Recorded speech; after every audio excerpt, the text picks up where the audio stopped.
Oncle, pourquoi ta femme ressemble à un cadavre? Ferme-la! Tu deviens folle ou quoi?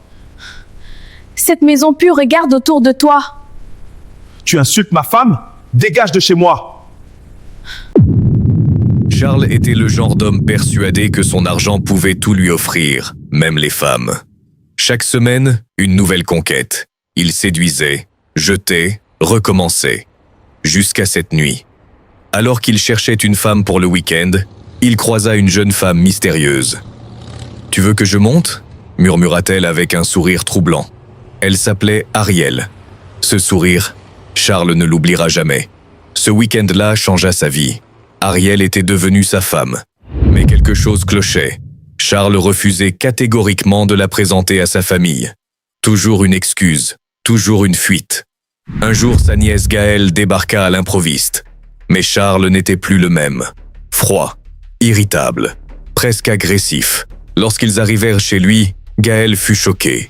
Ils attendirent devant la porte. Près d'1 heure, dans le silence, dans une tension étrange. Puis la porte s'ouvrit. À peine entrée, Gaëlle sentit quelque chose d'anormal, une odeur insoutenable, des tas d'ordures, des ossements, des rats. Et puis, elle la vit. Ariel. Mais pas la Ariel que Charles voyait. Non.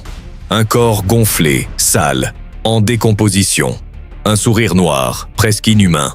Le pire? Charles ne voyait rien. Pour lui, tout était normal. Pire encore, ses invités aussi. Ils mangeaient, des plats remplis d'asticots. Mais il voyait du riz et du poulet. Gaëlle paniqua. Elle sortit son téléphone et filma. Mais à l'écran, tout était parfait. Une maison luxueuse. Une femme magnifique. Gaëlle perdit pied. Elle quitta la maison en pleurant. Personne ne la croyait. Jusqu'au jour où toute la famille décida d'intervenir. Dès son arrivée, le choc, le cri. Cette maison est une décharge, et cette femme n'est pas humaine. Mais encore une fois, les autres ne voyaient rien. La mère prit une décision étrange. Elle alla chercher un employé de morgue. Dès qu'il entra dans la maison, il comprit. Elle est morte, depuis longtemps. Ariel n'était pas vivante. C'était une entité, un cadavre habité, un parasite. Quand il aspergea Ariel d'huile sacrée, elle changea. Son vrai visage apparut, un corps en putréfaction, un monstre. Et à cet instant, Charles vit enfin. L'homme de la morgue lui ordonna de se retourner. Son dos n'était plus que des os. Pendant des années, Ariel l'avait mangé, lentement, silencieusement. Charles était déjà mort. Il ne lui restait que quelques jours. Ariel murmura « Tu es comme moi maintenant ». Quelques jours plus tard, ils furent enterrés ensemble. Dans une autre ville, une voiture s'arrête. Une femme élégante sourit à un homme.